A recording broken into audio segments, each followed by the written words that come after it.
Did you know nearly 1 in 4 new cars sold worldwide this year? They're going to be electric. But here's the kicker, not all countries are racing for it at the same speed. I'm Chris Hobart, the Wealthologist, and today we're going to explore what's driving the global EV boom and why the US can't get in the fast lane. Let's roll.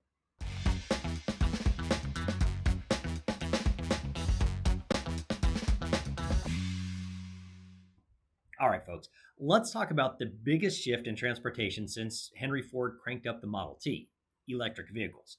Global EV sales topped 17 million in 2024, and we're on track right now to crush 20 million this year.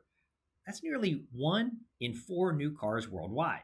Now, sounds exciting, right? And it is, but not really if you're looking at America. All right, let's break it down. China, crushing it. Europe, hitting the accelerator. Norway, basically in the future already. The US, we're still trying to find a charger that works. Let's start with the elephant in the garage, infrastructure. China grew its public charging network by 1,179% between 2018 and 2024. That's wild. And yet their EV fleet still grew even faster, over 1,400%. That is a lot of plug in traffic. Now, Europe also grew its network, but the US, well, we went from 60,000 chargers in 2018 to about 200,000 chargers in 2024. Now, no doubt that sounds solid until you realize EVs jumped from 1.1 million to 6.3 million in that same time frame. That means we now have 32 electric cars for every charging station. And good luck finding one that it isn't blocked by a gas powered pickup truck or broken. The charging gap is one reason adoption here in the US it's slower, but it's not the only one.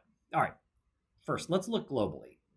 By the end of 2024, there were almost 60 million EVs on the road. China had 34 million, Europe 14.1 million, US had 6.3 million. But Norway, that tiny Nordic country, 92% of new cars sold last year were electric, and 32% of all vehicles on the road are EVs. Let that sink in for a second. Nearly 1 in 3 cars in Norway, it's electric. Now, why? Norway's got no value added tax on EVs, steep taxes on gas cars, and perks galore. Yeah, things like free tolls, bus lane access, you name it. If you drive an EV, you got it.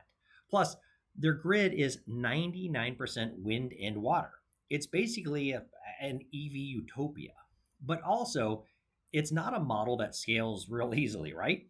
Not every country, like the US, can afford to hand out free chargers and tax breaks like that. So, where does that leave the US? Here's the good news, we're growing, but we're growing slower. And a lot of it's selective, happening in coastal states, in urban areas, and in fleets, not so much the everyday consumer in middle America. And here's a wealthologist take on this. Adoption doesn't just depend on tech, it also depends on trust. And people need to trust the range, trust the charging network, trust that they're not going to spend 30 minutes trying to reboot an app to plug in. Right now, too much friction exists for wide scale US adoption. But I got to tell you, when we hear that, that also means opportunity for investors. Look at where infrastructure is being built. If you're a consumer, watch for policy changes.